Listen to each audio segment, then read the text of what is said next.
Wakil Menteri Dalam Negeri, Wamendagri, Ripka Haluk melakukan kunjungan kerja ke Kabupaten Nabire, Provinsi Papua Tengah, Senin, 11 November 2024. Ripka Haluk melakukan kunjungan kerja di Nabire pada 11 hingga 12 November 2024. Ripka Haluk melakukan beberapa agenda lain diantaranya melakukan kunjungan ke kawasan pusat pemerintahan Provinsi Papua Tengah hingga melakukan apel gabungan bersama 8 Bupati dan TNI Polri.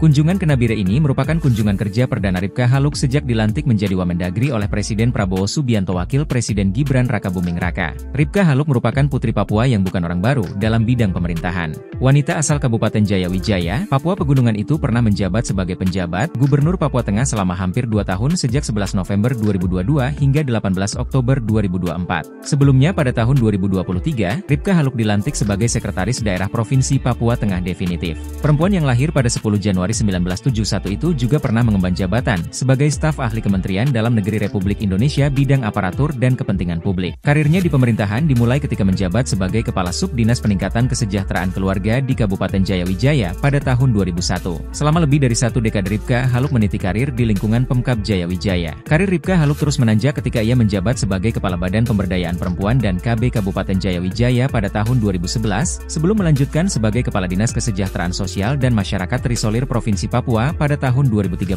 Pada tahun 2014, Ripka Haluk didapuk sebagai Kepala Dinas Sosial dan Permukiman Provinsi Papua. Pada 2017, Ripka Haluk ditunjuk sebagai PJ Bupati Kabupaten Mapi. Pada 2021, ia menjabat sebagai PJ Bupati Yalimo.